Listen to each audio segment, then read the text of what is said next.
Suara ibu terdengar.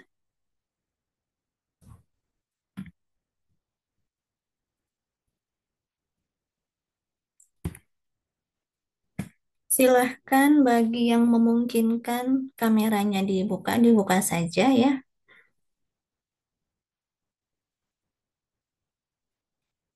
Ada Rafael, terima kasih telah on cam.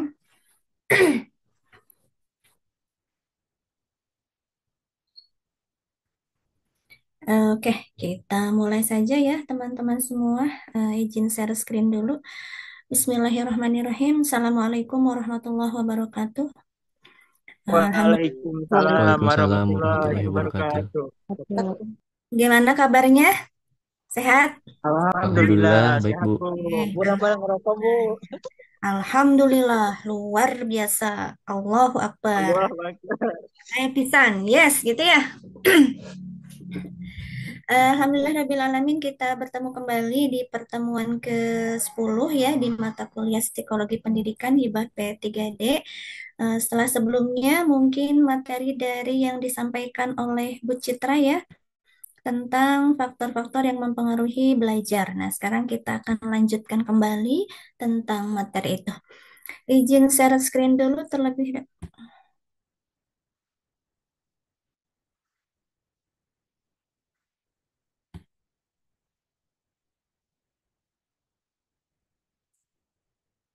sudah muncul tidak?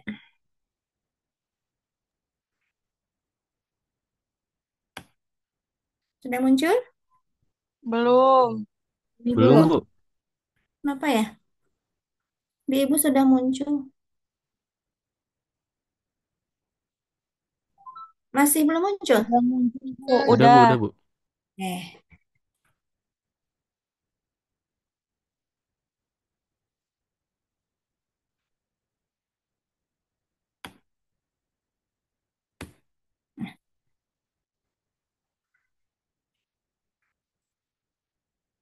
oke. Ya, teman-teman, kita akan masuk ke materi tentang faktor-faktor yang mempengaruhi belajar.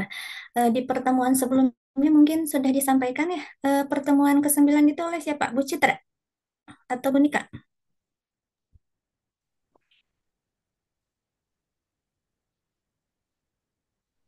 Bu Terkait, Citra, Bu. oke, terima kasih Justina. Terkait dengan perbedaan individu itu dari awal itu mungkin sudah disampaikan ya terkait dengan perbedaan individu bahwa seperti kita ketahui bersama setiap individu itu pasti memiliki karakter yang unik ya baik dari segi fisiknya gitu ya. Kemudian dari segi entah itu kemampuan akademik atau kognitifnya maupun kemampuan sosial emosionalnya ya. Dari segi fisik dapat terlihat secara kasat mata mungkin ya seperti itu. Bagaimana fisiknya, bagaimana teman-teman bisa mengenali satu sama lain di antara teman-temannya itu ya melalui fisiknya. Kemudian nanti juga teman-teman ketika menjadi seorang guru itu akan mengetahui perbedaan karakteristik dari individu-individu atau anak didiknya gitu ya. Yang pertama dari segi fisik. Kemudian perbedaan dari segi kognitifnya. Nah, nanti akan terlihat juga bagaimana peserta didik itu atau anak-anak didik kita itu kemampuan kognitifnya pun pasti berbeda-beda ya. Ada yang cepat dalam menerima atau menyerap informasi, ada juga yang agak lambat gitu ya dalam menyerap informasi. Kemudian perbedaan dalam hal sosial emosionalnya. Nah, itu juga nanti dapat terlihat perbedaan tersebut gitu ya. Ini hanya mengulas lagi ya sebentar teman-teman.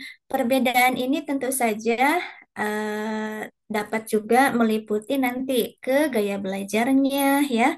Sudah dibahas ya terkait dengan gaya belajar, ada gaya belajar audio, visual, dan kemudian kinestetik. Kemudian ada juga perbedaan minatnya dari masing-masing peserta didik tersebut ya. Kemudian perbedaan bakat juga, nah ini tingkat kecerdasan juga nanti terkait dengan kognitif ya, dan adanya perbedaan dari latar belakang sosial, ekonomi. nya ya. Kalau bisa diibaratkan itu perbedaan individu ini ya, kalau bisa kita ibaratkan itu seperti puzzle gitu ya, karena setiap individu ini memiliki seperti kepingan-kepingan atau potongan-potongan yang berbeda-beda ya. Kita harus memahami bahwa tidak ada satupun peserta didik atau siswa atau anak didik kita ya yang sama persis ya dengan peserta didik yang lain. Pasti ada perbedaannya ya. Dan kita harus menyikapi ini sebagai sesuatu hal yang wajar ya dan justru menjadi kekayaan dalam proses pembelajaran ya, dan itu bisa menjadi tantangan bagi kita juga ya sebagai seorang pendidik gitu. Jangan dijadikan sebagai suatu masalah yang sangat besar gitu ya, tetapi jadikan itu sebagai tempaan kita sebagai seorang pendidik ya untuk menghadapi berbagai macam perbedaan individu tersebut ya. Kemudian dengan adanya perbedaan individu tersebut tadi terkait dengan karakteristiknya ya, gaya belajar, minat, fisik, kemudian kognitif, sosial, emosional, dan lain sebagainya. Terdapat juga perbedaan individu dalam belajar ya. Di mana perbedaan individu dalam belajar ini tentu akan sangat berpengaruh ya. Pada apa saja pengaruhnya gitu ya. Yang pertama pada gaya belajar ya.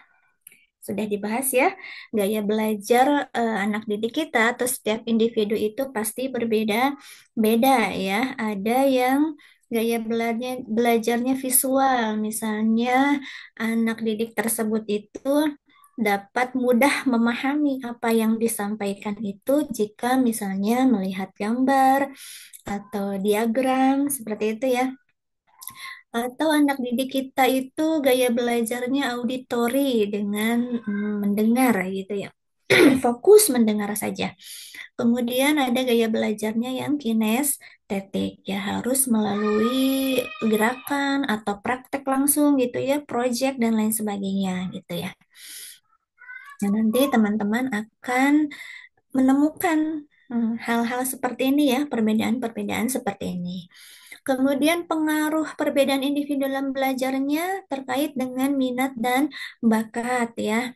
Terkait dengan bagaimana anak itu minatnya terhadap mata pelajaran tertentu atau kepada keterampilan tertentu ya, itu akan berbeda-beda. Setiap anak tidak bisa kita paksakan. Nah, kita sebagai seorang pendidik juga tentunya harus mampu melihat atau peka ya eh, kepada bagaimana nih minat anak didik kita atau bakat anak didik kita itu kemana, sehingga nanti kita sebagai seorang pendidik bisa mengarahkan dengan tepat gitu sesuai dengan minat dan bakatnya gitu ya. Pengaruh selanjutnya dalam perbedaan individu dalam belajar ini tentu saja pada tingkat keinginan untuk belajar. Ini terkait dengan motivasi ya teman-teman semua. Ada yang dalam belajar itu keinginan untuk belajarnya gitu ya, ada yang biasa saja gitu ya, ada yang semangatnya luar biasa gitu ya, ada yang harus dimotivasi dulu kalau mau belajar gitu ya, seperti itu. Nah, kira-kira teman-teman masuknya ke yang mana nih dalam tingkat keinginan untuk belajar gitu ya? Apakah ya tipe yang harus memerlukan dorongan dulu atau motivasi dulu gitu ya, atau tipe yang santai gitu dalam tingkat keinginannya untuk belajarnya, atau seperti apa ya, silakan teman-teman bisa menilai sendiri. Begitu juga nanti kita bisa melihat ke anak didik kita atau ke peserta didik ya. Pengaruh selanjutnya itu terhadap prestasi belajar. Tentu saja ya, setiap individu pasti akan mempunyai prestasi belajar atau hasil yang berbeda-beda ya, tidak bisa sama ya, seperti itu.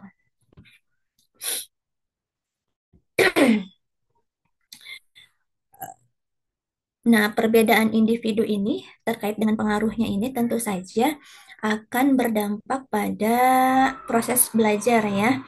Misalnya saja ada siswa yang gaya belajarnya itu visual ya, mereka itu akan lebih mudah ketika memahami suatu konsep atau suatu materi itu jika disajikan dalam bentuk gambar atau diagram dan lain sebagainya ya.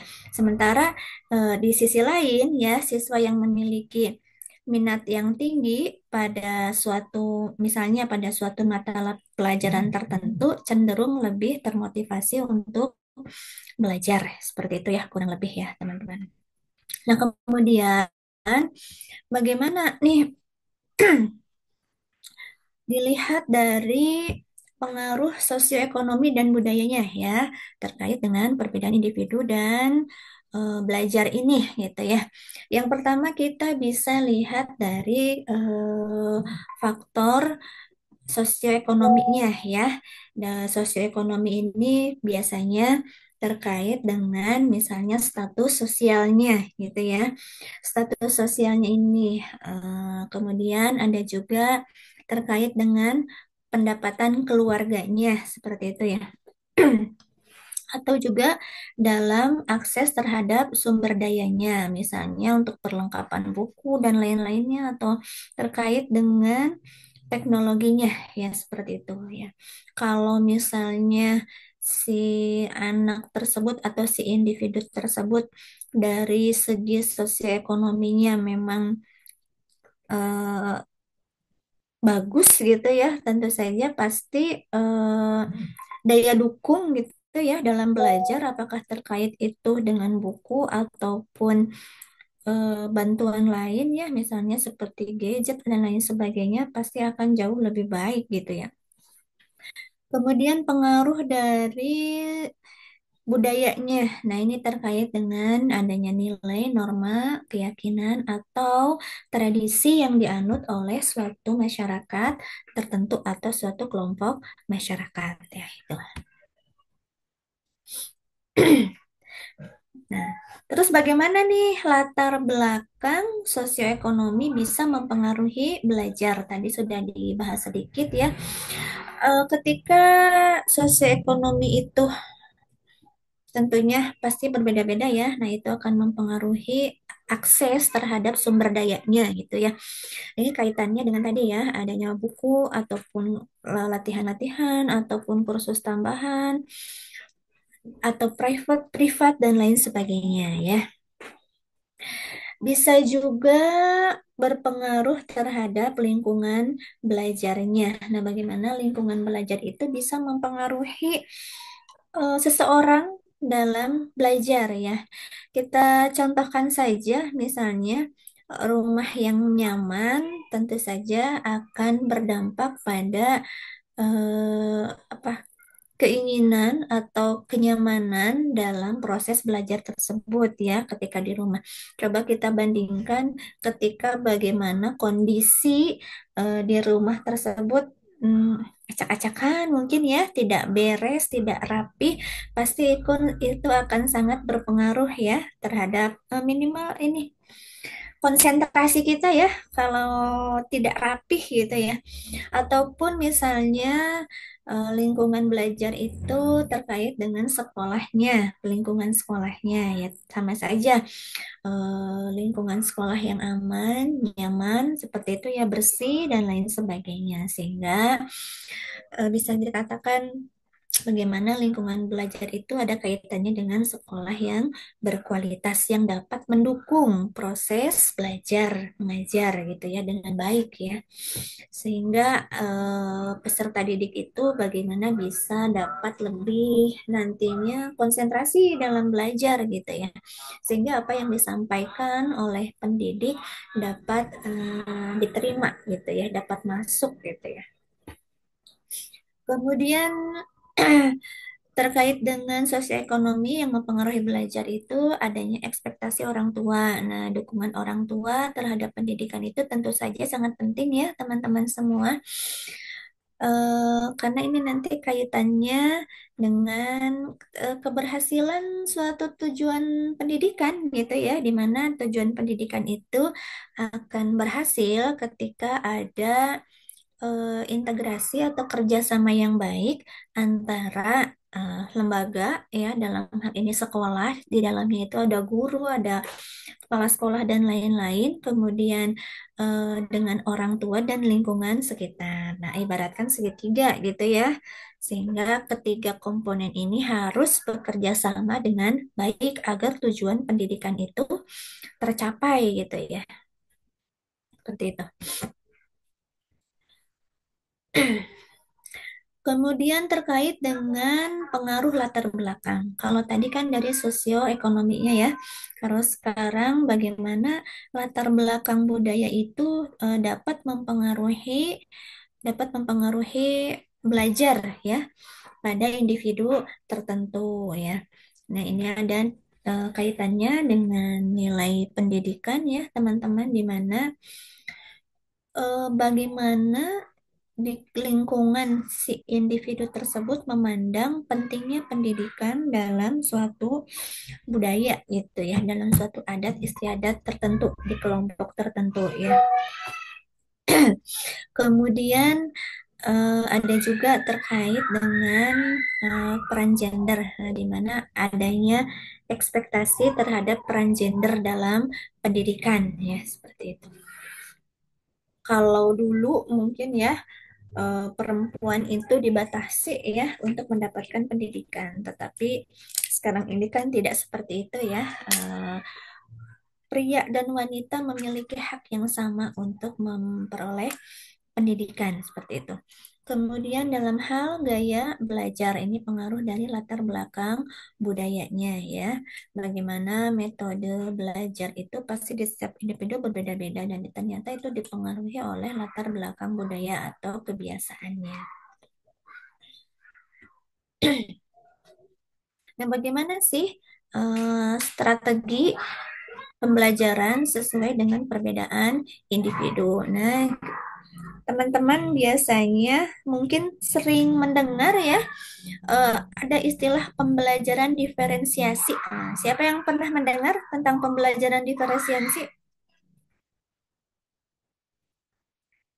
Ada yang mau ini enggak mengungkapkan atau menyatakan apa yang teman-teman pahami terkait dengan pembelajaran diferensiasi?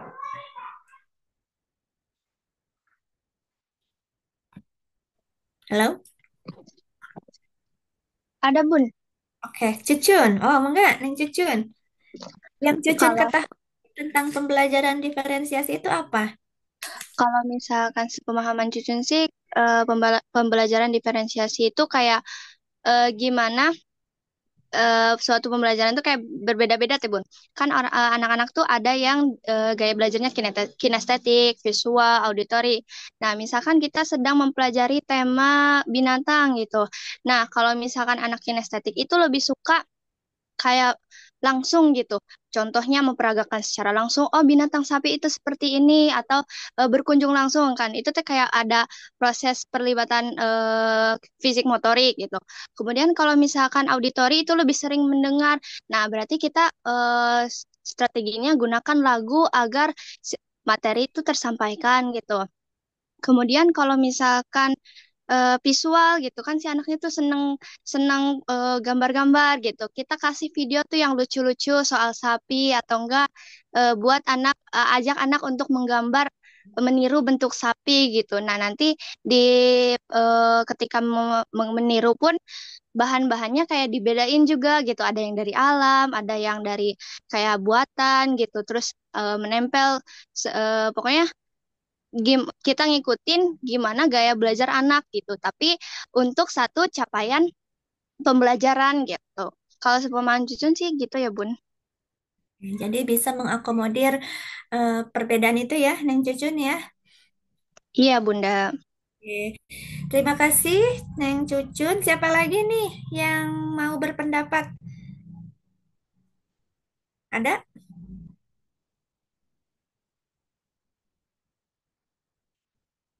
Cuma Cucun saja? Yang lainnya kemana? Oke. Strategi pembelajaran yang sesuai dengan perbedaan individu itu hendaknya, nah ini kurang lebih seperti ini ya, dapat disesuaikan dan dapat diterapkan di berbagai tingkatan pendidikan ya. Nah, kuncinya itu bagaimana fleksibilitas dan kreativitas gurunya dalam merancang kegiatan pembelajaran. Sehingga di mana di dalamnya itu harus bisa mengakomodir kebutuhan individu yang berbeda-beda tersebut. Tadi contohnya sudah disebutkan oleh Cucun ya, walaupun memang masih banyak lagi cara yang dapat digunakan ya. Misalnya terkait dengan materinya maupun dengan berbagai metode yang digunakan ya. Kemudian di sini pembelajaran kooperatif di mana siswa itu belajar dalam kelompok yang heterogen atau beragam gitu ya. Adanya penggunaan teknologi, nah memanfaatkan berbagai jenis media pembelajaran ya teman-teman. Nah itu mungkin disesuaikan dengan zaman sekarang di mana teknologi ini sudah berkembang sangat pesat ya, sehingga bagaimana kita sebagai guru dapat memanfaatkan teknologi itu dengan sebaik mungkin ya. Kemudian adanya penilaian autentik ya, ini penilaian autentik ini terkait dengan bagaimana guru itu atau kita itu menilai pemahaman siswa itu melalui tugas-tugas yang nyata gitu ya, seperti itu. Itu kurang lebih ya terkait dengan strategi pembelajaran sesuai dengan perbedaan individu ya. Kemudian sampai sini dapat dipahami? Sebelum kita ke pembahasan selanjutnya. Oke, kalau tidak ada, kita lanjut ke peserta didik beresiko. Nah, kira-kira teman-teman yang teman-teman pahami terkait dengan peserta didik beresiko itu apa? Yang terbayangnya itu seperti apa?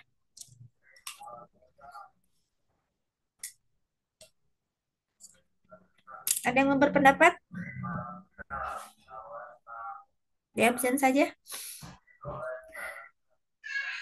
Ada Aliska, Justina, siapa lagi nih? Alif, Wulan, Rafael, silakan yang mau berpendapat terkait dengan peserta didik beresiko. Farhana, Siti, Nur Ainur Rohmah, Gina, Amelia, pernah dengar tentang peserta didik beresiko? Vina, Nuraini, halo, Aku Bun, siapa? Anissa. Oke, enggak berarti menandakan teman-teman ada ya. Silahkan. Jadi peserta didik beresiko itu yang Anissa tahu peserta didik yang memiliki karakteristik yang tidak sesuai dengan dominasi kultur di lingkungannya. Contohnya tuh kayak suka mengganggu teman saat pembelajaran tuh Bun. Terus kesulitan bersosialisasi atau emosinya belum stabil atau pola pikirnya tuh masih kayak belum matang gitu Bun. Kayak pola pikirnya tuh masih kekanak-kanakan. Terus tidak menanggapi permintaan komunikasi temannya misalnya. Terus tidak menghadiri jadwal misalnya komunikasi yang disepakati misalnya kita punya jadwal tapi jadwalnya tidak disepakati, dia tidak menghadiri juga. Terus reaksinya dan tanggapannya yang pasif gitu. Yang Anissa tahu itu, Bun. Anissa dari PGSD atau PG PAUD ini? Tiga tahun, Bun. PAUD semester 3. Semester berapa? Semester tiga, Bun. Yang lain ada lagi? Satu lagi deh. Siapa lagi ya? Bentar. PGSD, PGSD. Ayo, mana suaranya PGSD? Ayo. Siti Nursyamsiah. Oh, PTIK juga ada nih, PTIK. Triasih, enggak. Rama, Rama Satoru, ada? Ada, Bu. Nah, mau berpendapat nggak, Rama? Boleh. Peserta didik beresiko tuh yang seperti apa? Peserta didik yang beresiko itu kayak siswa yang menghadapi hambatan atau kondisi tertentu kayak kesulitan akademik atau bersosial atau ekonomi atau emosionalnya yang Oke, dapat mengganggu keberhasilan mereka dalam belajar, Bu. oke, kurang lebih seperti itu. Terima kasih ya, Rama. Oke, Rama, Anissa, Cucun, terima kasih. Ya, kita bahas bersama ya terkait dengan peserta didik beresiko ya. Nanti teman-teman pun akan menjumpai, gitu ya, akan menjumpai peserta didik beresiko ya. Istilah yang digunakan, nah peserta didik beresiko ini yaitu istilah yang digunakan untuk menggambarkan siswa itu yang kira-kiranya itu memungkinkan untuk mengalami kesulitan dalam mencapai keberhasilan akademik, sosial, ataupun emosional. Jadi mengalami kesulitan untuk mencapai keberhasilan tersebut ya. Nah, mereka itu mungkin saja menghadapi tantangan itu yang dapat menghambat perkembangan mereka ya, baik yang datangnya dari dalam maupun dari luar lingkungan sekolah ya seperti itu. Nah, kemudian bagaimana sih ciri-ciri umum peserta didik beresiko ini? Nah, kita lihat ya sekarang tadi apakah yang disampaikan oleh Rama maupun Anissa itu ada di sini atau enggak gitu ya. Ciri-ciri umum peserta didik beresiko ya, ada siapa nih? Ada misalnya anak itu mengalami kesulitan belajar ya. Bagaimana sih kesulitan belajar itu ya? Jadi si anak itu mengalami kesulitan dalam memahami materi pelajaran ya ataupun dalam menyelesaikan tugas atau dalam mengikuti instruksi yang diberikan oleh guru. Nah, kita harus peka terhadap itu ya. Ketika mendapatkan misalnya anak seperti ini ya, yang menurut kita sepertinya anak ini ada kesulitan gitu dalam memahami materi atau dalam menyelesaikan tugas atau dalam mengikuti instruksi gitu ya misalnya. Kita harus peka supaya kita dapat lebih cepat eh, mencari solusi atau dapat cepat membantu anak tersebut dalam kesulitan belajarnya. Kemudian ada lagi ciri yang lain yaitu adanya masalah perilaku. Masalah perilaku ini biasanya kurang lebih si anak tersebut atau si individu tersebut itu sering menunjukkan perilaku yang mengganggu. Tadi ya, seperti yang dikatakan siapa ya tadi? Anissa atau Cucun ya? Sering menunjukkan perilaku yang mengganggu, misalnya hiperaktif ataupun justru ada yang hiperaktif itu kan memang sih kita tidak bisa menjudge bahwa anak itu hiperaktif, tetapi harus melalui proses asesmen ya. Mungkin bisa dikatakan anak itu bergeraknya berlebihan gitu ya, seperti itu. Atau justru ada anak yang justru kelihatannya itu menarik diri dari lingkungan sosialnya, tidak mau bersosialisasi, tidak mau berteman dengan teman-teman yang lain dan sebagainya ya. Nanti kita akan mendapatkan individu seperti itu, ada saja pasti ya. Nah, ini terkait dengan masalah perilaku. Kemudian siapa lagi yang termasuk peserta didik beresiko? Yaitu peserta didik yang mengalami masalah emosionalnya. Ya, bisa saja misalnya individu tersebut itu mengalami kecemasan. Nah, ini teman-teman bisa juga ini dijadikan muhasabah diri atau penilaian terhadap diri sendiri nih, apakah kita mengalami masalah emosional atau tidak ya. Ini ciri-cirinya mengalami kecemasan atau depresi atau gangguan emosional lainnya ya yang dapat mempengaruhi kemampuan belajar si individu tersebut. Ya, kita harus dapat peka terhadap ini ya jika anak didik kita atau peserta didik itu menunjukkan salah satu dari ciri mempunyai masalah dalam hal emosionalnya gitu ya. Ciri umum selanjutnya peserta didik beresiko yaitu latar belakang sosial ekonomi yang kurang mendukung ya. Misalnya saja si individu itu memiliki eh, keluarga yang kurang stabil. Kurang stabil di sini misalnya tidak seperti keluarga yang lain, misalnya dalam hal misalnya kurangnya dukungan orang tua ya, atau bisa juga tinggal di lingkungan yang kurang aman dan kurang nyaman gitu ya, sehingga itu dapat mempengaruhi si individu tersebut ya, sehingga bisa beresiko ya dalam hal belajar nantinya seperti itu. Kemudian ada lagi riwayat kegagalan akademik ya.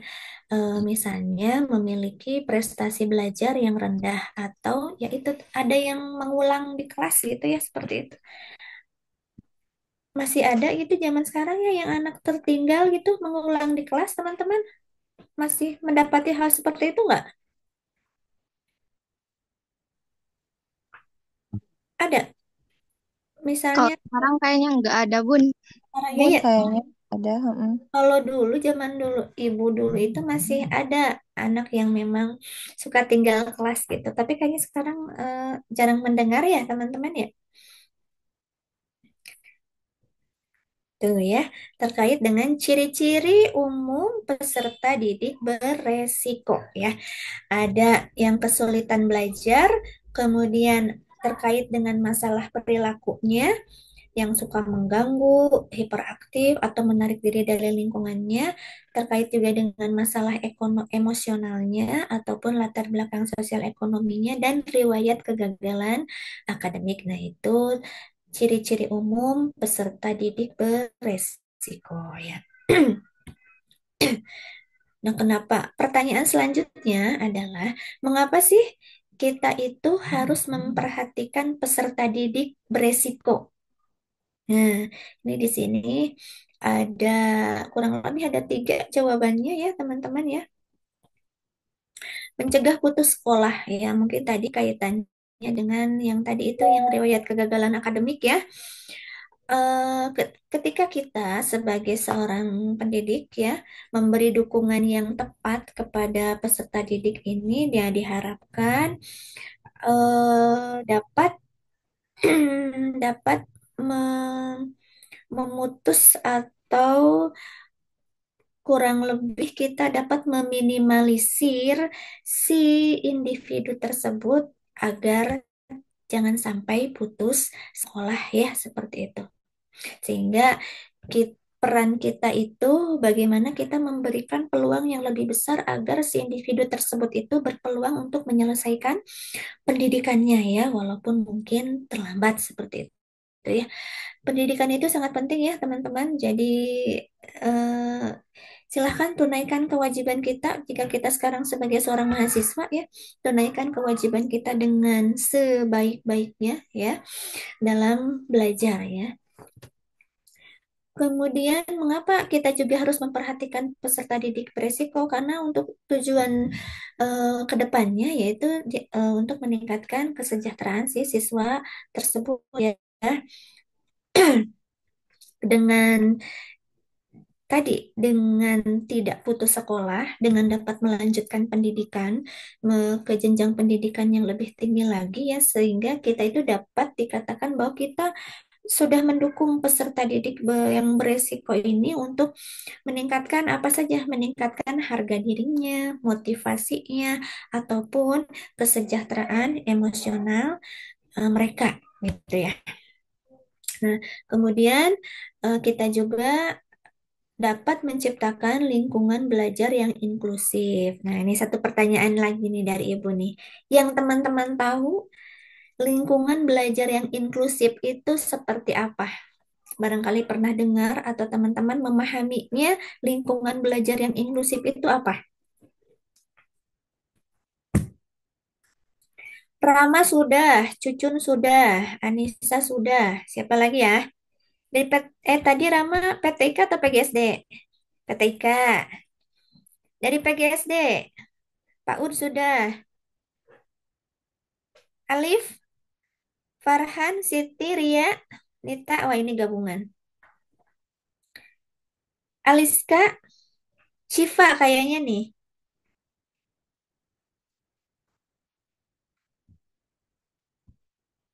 Lingkungan belajar yang inklusif itu apa, teman-teman? Yang teman-teman pahami. Alif, siapa lagi nih? Yustina, Siti Nur Ainur Rahmah, Uswatun Hasanah. Yang dari UMC ada nggak? Teman-teman dari UMC.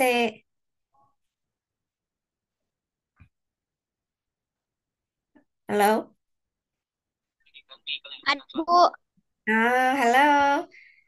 Sehat Halo semua? Bu, Halo Ibu. halo Bu. Ada yang mewakili?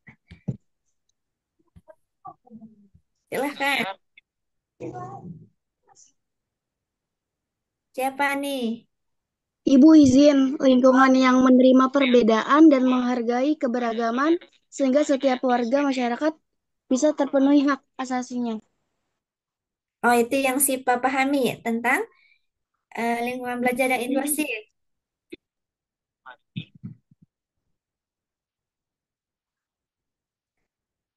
Siapa lagi?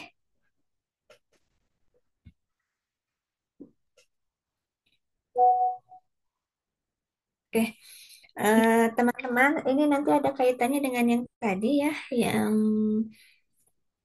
perbedaan itu ya, sehingga bagaimana ketika ada perbedaan individu ini ya, di mana lingkungan belajar itu, misalnya sekolah itu bagaimana bisa mengakomodir perbedaan-perbedaan dari peserta didiknya, baik itu terkait minat, bakat, gaya belajar, dan lain-lain. Kadang kita itu berpikirnya bahwa inklusif itu biasanya hanya dikhususkan untuk mereka yang berkebutuhan khusus ya, dalam hal misalnya dalam ada kekurangan dari segi fisik dan lain-lain. Tetapi lingkungan belajar yang inklusif itu tidak hanya untuk memfasilitasi mereka misalnya yang berkebutuhan khusus dalam hal tertentu saja dalam ketika memiliki kekurangannya, tetapi bagaimana si sekolah itu atau lingkungan sekolah itu bisa mengakomodir berbagai kebutuhan peserta didik yang berbeda-beda tersebut ya, seperti itu. Selanjutnya, peran gurunya nih dalam membantu peserta didik yang beresiko ya. Oke, bagaimana nih peran gurunya? Nah, ini lebih nanti untuk kita ya, teman-teman. Insya Allah teman-teman menjadi calon guru ya, calon pendidik. Nah, sehingga bagaimana nih peran guru dalam membantu peserta didik yang beresiko ini ya, seperti itu. Yang pertama ada identifikasi dini ya. Kita sebagai seorang guru harus sedini mungkin dapat mengidentifikasi peserta didik beresiko ini ya. Sehingga ketika sudah kita dapatkan identifikasi ini, kita sebagai seorang guru dapat semakin cepat mencari solusi yang dapat diberikan terhadap peserta didik beresiko tersebut ya, teman-teman. Nah, kemudian, apalagi peran gurunya, yaitu pendekatan individual ya. Seperti kita ketahui bahwa setiap peserta didik itu memiliki kebutuhan yang berbeda-beda ya, karakteristik yang berbeda-beda. Sehingga kita sebagai seorang guru itu harus melakukan pendekatan itu disesuaikan dengan keadaan si peserta didik tersebut ya.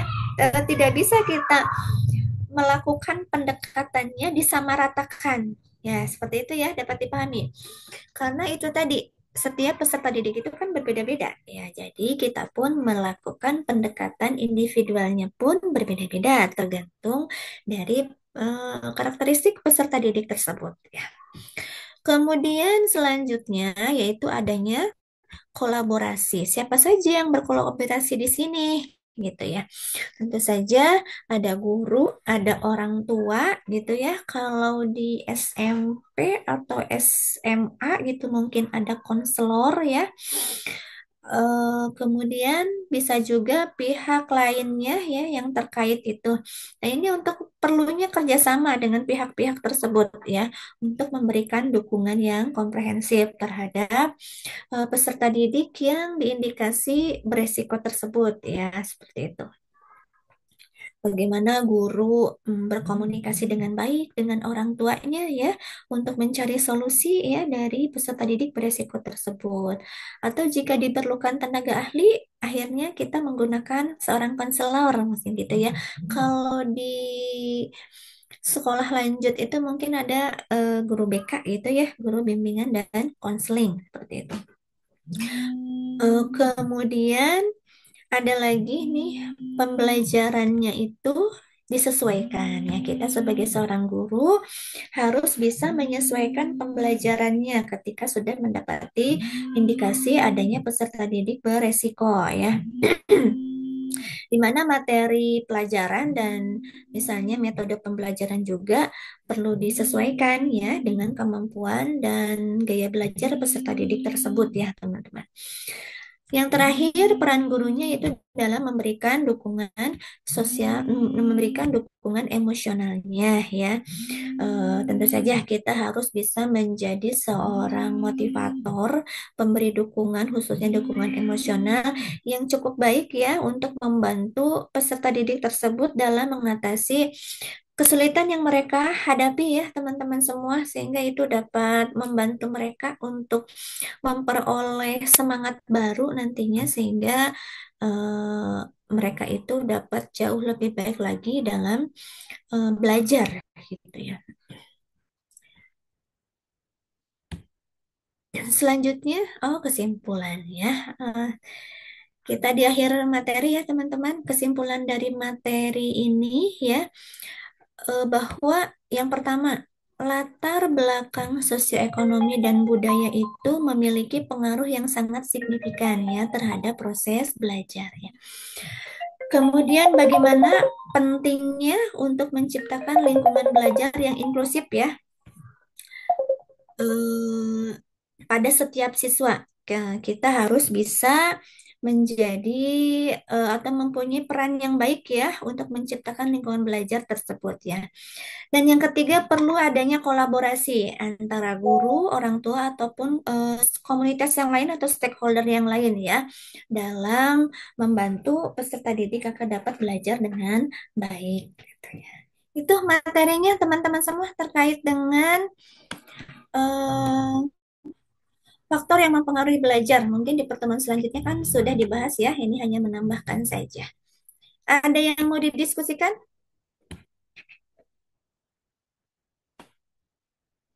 Cukup?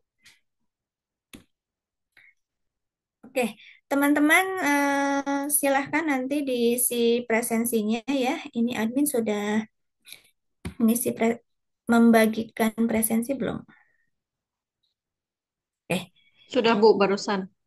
Tuh, presensinya silahkan sudah. teman-teman diisi presensinya. Terima kasih ya teman-teman semua atas kehadirannya. Mudah-mudahan apa yang disampaikan hari ini dapat membawa sedikit pencerahan ya terkait dengan faktor-faktor yang mempengaruhi belajar ya. Kita bertemu kembali di pertemuan selanjutnya, pertemuan ke-11 ya, dengan tim teaching yang berbeda, ada Unika dan Bu Citra. Ini sudah tidak ada yang mau didiskusikan lagi. Cukup? Sipa, Cucun? Oke, jika tidak ada, kita tutup saja dengan membaca hamdalah. Alhamdulillahirabbil alamin. Subhanakallahumma wa bihamdika asyhadu alla ilaha illa anta astaghfiruka wa atubu ilaik. Assalamualaikum warahmatullahi wabarakatuh. Jangan lupa diisi presensi. Waalaikumsalam warahmatullahi wabarakatuh. Tuh. Observasi ke sekolah, silakan observasi ya. Nanti diupload link YouTube-nya maksimal tanggal 20 Desember. Saya ingatkan dari sekarang ya. Jadi jangan ada yang telat-telat lagi kayak UTS ya. Pokoknya tanggal 20 Desember harus sudah submit link YouTube hasil observasi. Gitu ya. Terima kasih. Ya, terima Iya, Bu. Itu ya teman-teman, awas jangan lupa pesan dari Bu Nika. Jangan sampai telat, karena sudah diingatkan dari sekarang ya. Tidak ada alasan lagi yang telat-telat, oke? Baik, Ibu. Iya, Bu. Aman, Bu Nika. Ya, silakan bisa meninggalkan ruangan ini. Terima kasih. Selamat beraktivitas ya.